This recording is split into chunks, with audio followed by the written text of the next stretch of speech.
masters fascinated me, and I thought I wanted to paint. And then an accident with a dynamite cap blowed some fingers off, so that settled that. I couldn't hold a paintbrush, and so I quit school, started farming and hunting and fishing and just enjoying myself in general.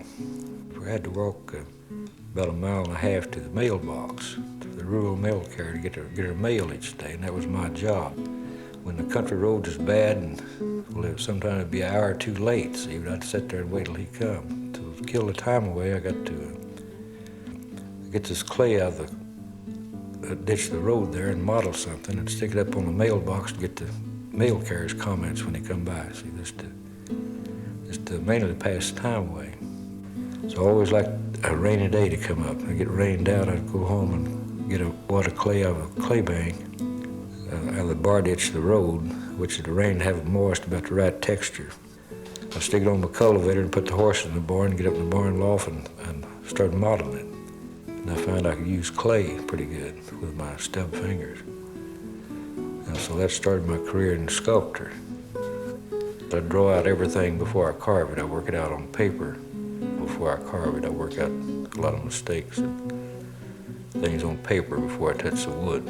I've got more orders now than I know what to do with, and getting time to work is my big problem now. I use animals to represent people, to represent domestic quarrels and things that come up with people. I can carve something using an animal to tell a story and say what I think and get a point across without anybody coming and criticizing me, because I'm using these animals to tell it.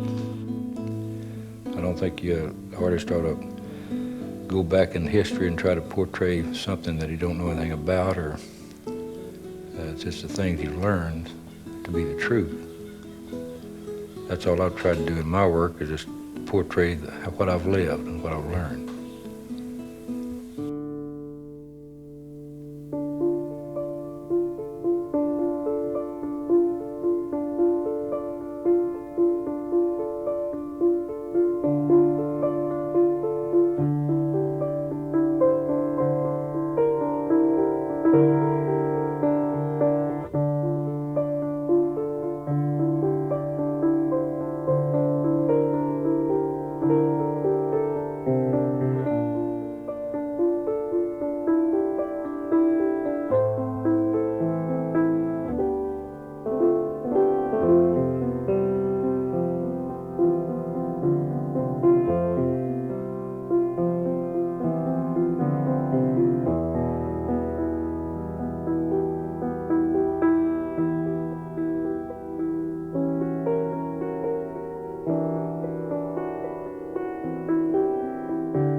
To Willard Stone, the earth provides both the inspiration and the medium from which he shapes his vision.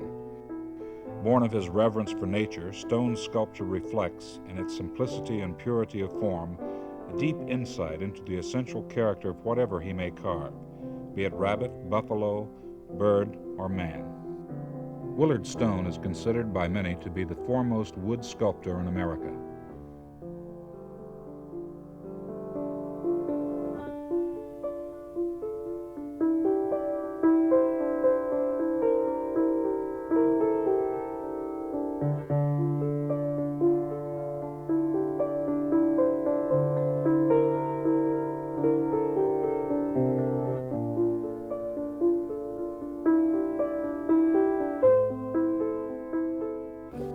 Wood's a perfect medium except for size. You're limited to how big you can get.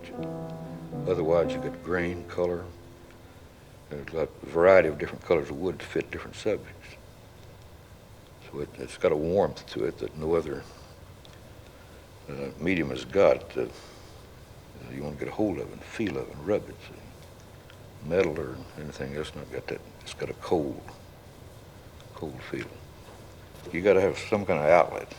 I mean, this for your own satisfaction. Well, I took a chisel, a half-inch cold chisel, and a claw hammer, and went off to the old lake where I used to fish. We used to walk about 4 miles with this lake to fish. I wanted to try chiseling this sandstone, you know. And I knew it wasn't going to be no good, so I wanted to hide out way out in the hill somewhere and do it where nobody could see me. And just I had to try it, see. I went up the old fishing hole and set up my hook and went up this draw there in a big old sandstone, great huge thing, see. Chiseled this Indian's face, looking at straight out of it. It was about life size, just the face in this rock. This one tool was cold chiseled claw hammer, see. This face is still on that stone. I was down there a while back, and some old boy, about where I had my hook set in the lake, there's a straight line where this face is on this rock, and he shot with 22. See? He shot the whole side of the nose off, and otherwise it's perfect, just like it was then. The Gilcrease Institute of American History and Art in Tulsa holds a particular significance for Willard Stone. When art collector Thomas Gilcrease founded the Institute in 1942, he had just learned of a young wood sculptor with exceptional talent.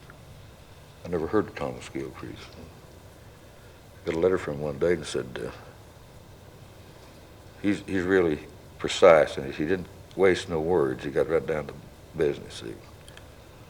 He said, I saw one of your pieces in Texas, and how'd you like to whittle out something for me?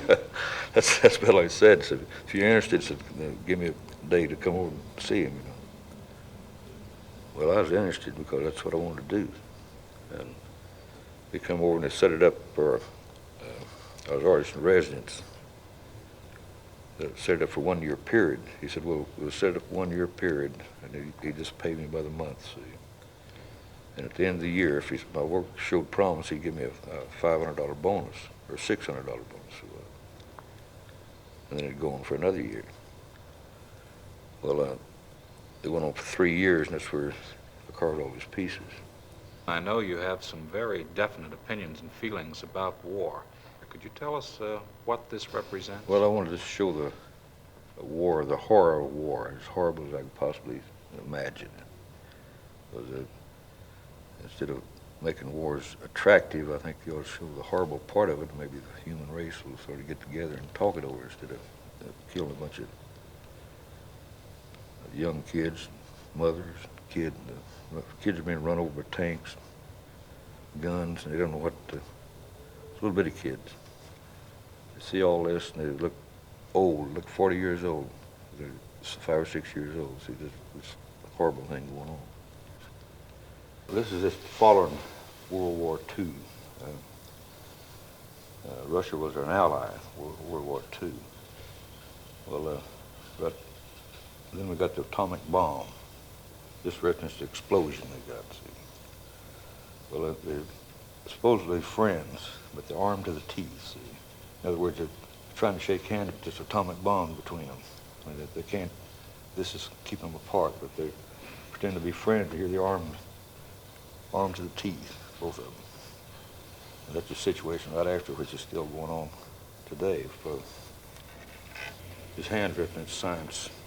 This represents the atom. They just cracked it, see. And you got this huge explosion, this powerful explosion out of it. Well, I used a nude woman here it's so attractive, they're going to go ahead and open it up regardless. That this showed enough of her breast and thing to make it. They got to open it up. In other words, take the clothing off her and see exactly what she got. This is called unity of purpose. This is number 1. I did 2 along this subject. In other words, entirely different than this. But it seems to me that there's only one heaven, one God, and there can't be 2.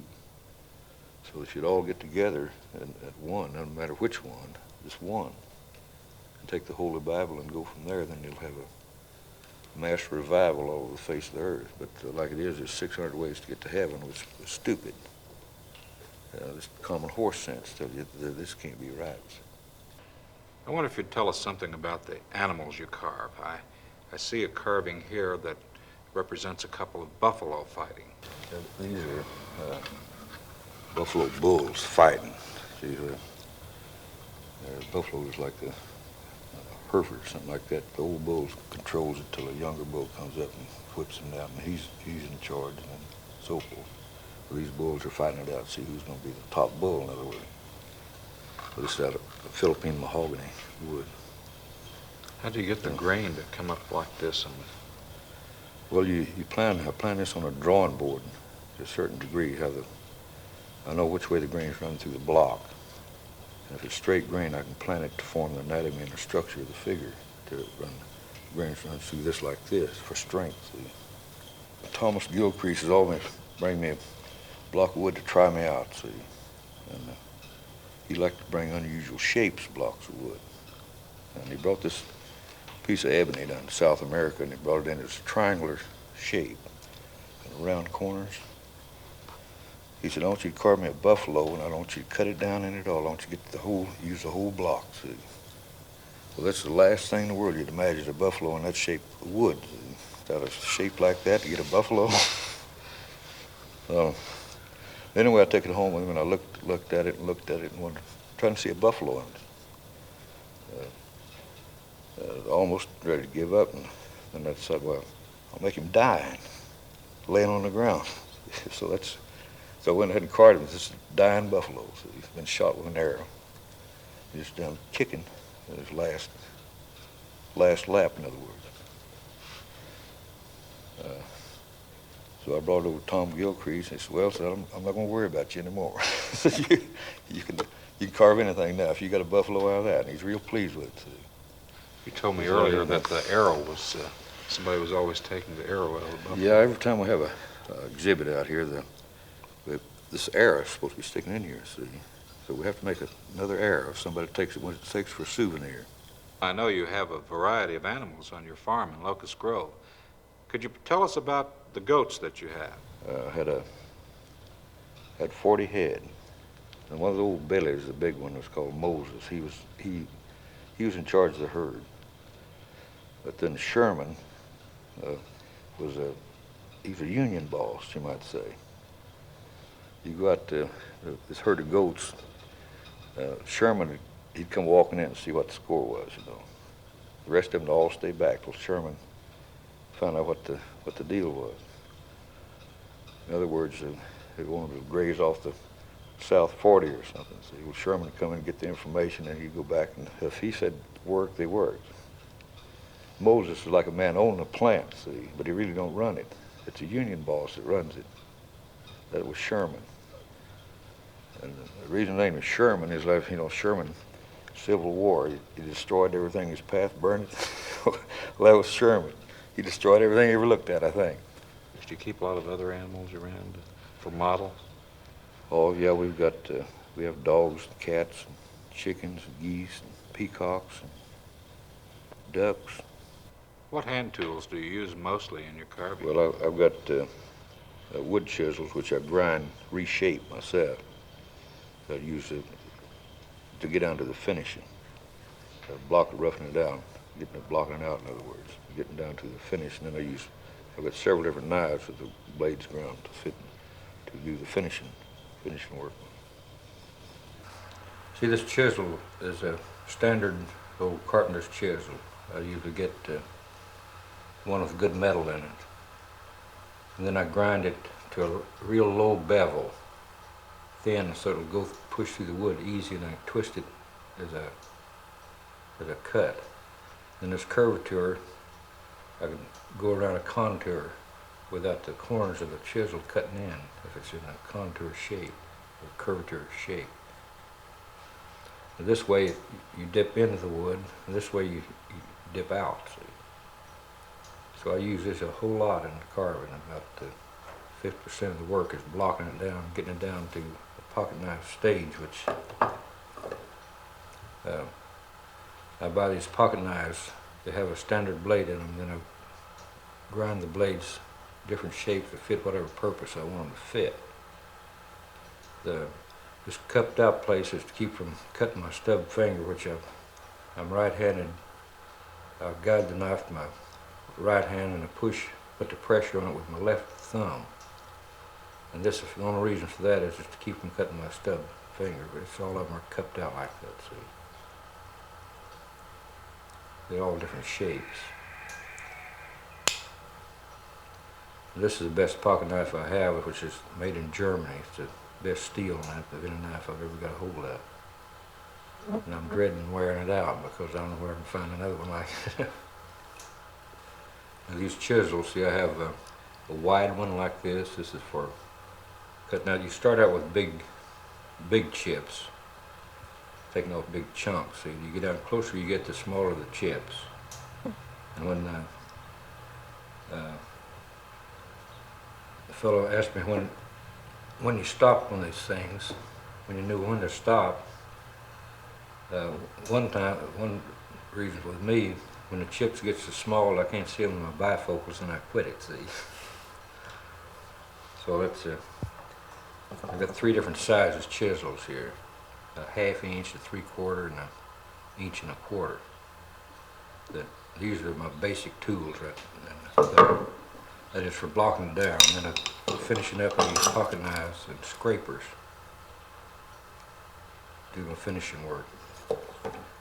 And this little V gouge is real good for detail work, like if you want to really get into detail like eyelashes or eyebrows and fine lines in the faces or something.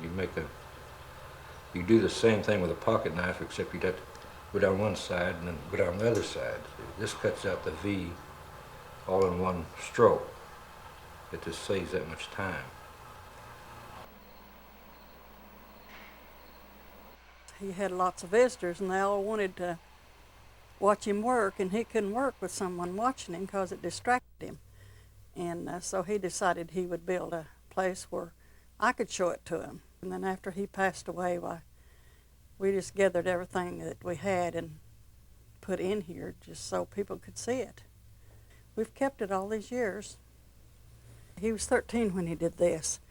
There was some fellows out of Muskogee that was driving out in the country one day and saw him sitting up there, and they stopped and asked him if he did that, and he thought they was going to get on to him for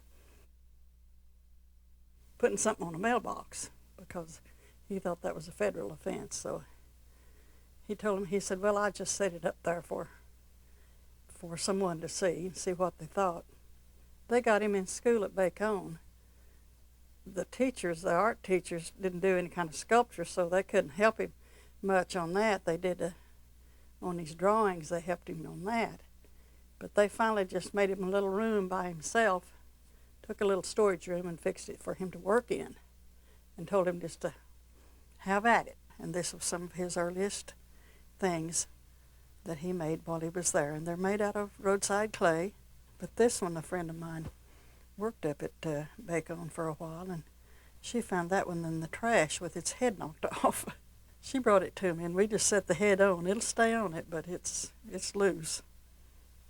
When he first started out, he sold them for $5 and $10, and little things. He didn't sell them for very much at all because of course, that was way back in the 40s, and things wasn't selling so high priced.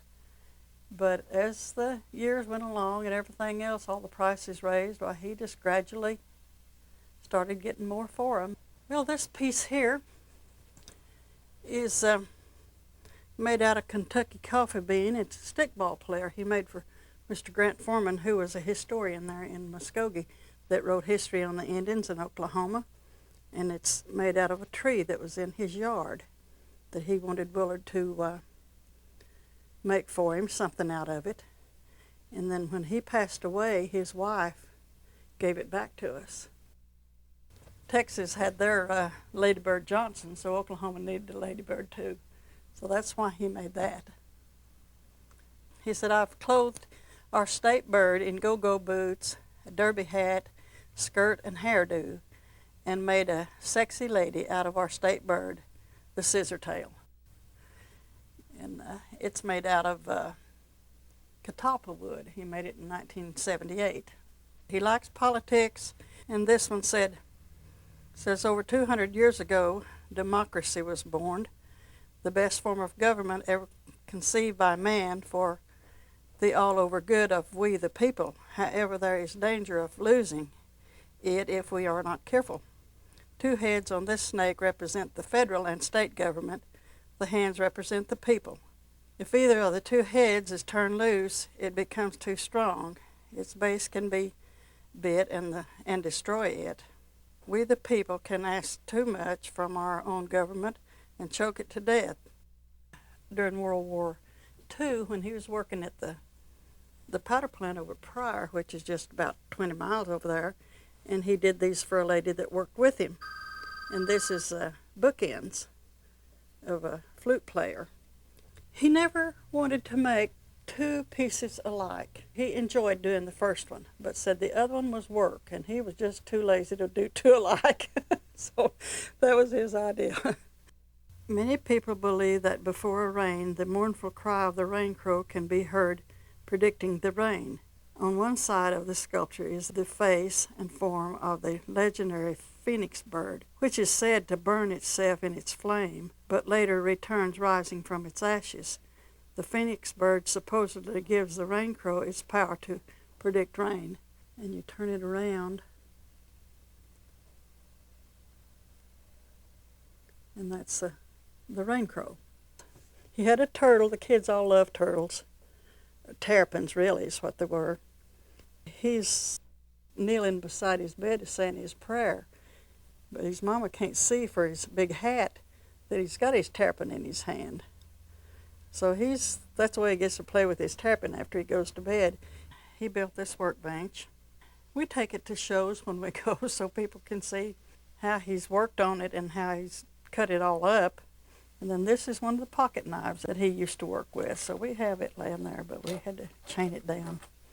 This piece of sculpture here he never did finish. It's a young hawk eating a snake, and I just keep it here like he had it. He would get kind of ornery when he'd come in at night, and wasn't very nice, so I got to where I didn't want to fuss with him, so I just wouldn't talk to him when he'd come in like that. He came in with one of those little carvings and asked me if that would make up for what he did. So finally he got smart and started making them and putting them back, because he knew he was going to need them. So that's how come me to have all the doghouse collection. But he had a good sense of humor, and I did too. So we we had a lot of fun out of them. Every block of wood's got a million things in it. You settle on one thing, once you get it in your mind, you can see it in a block of wood. So you just take the surplus off of it and leave the figure. Mr. Stone, I know that you've told the story about how you lost your fingers many, many times, and as a matter of fact, you sometimes become bored with telling the real story and sometimes tell tall tales. Is this true? Oh yeah, I've made up so many stories about how I lost my fingers, I almost forgot how I done it myself. What's the wildest story you ever told? In fact, told? I wouldn't have them on there now because I get more fun out of it. It'd be in my way, for one thing. This happened when I was 13 years old.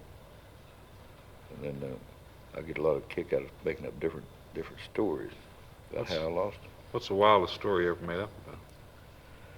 Well, this lady asked me how I lost my fingers, and she'd been during an exhibit.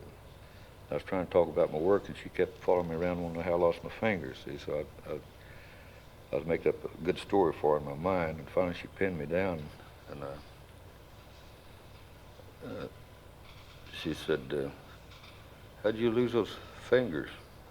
I said, "Well, do you remember the Depression days?" Yeah, she was a little girl. She wasn't old enough to go through them, but she remembered her folks talking about it.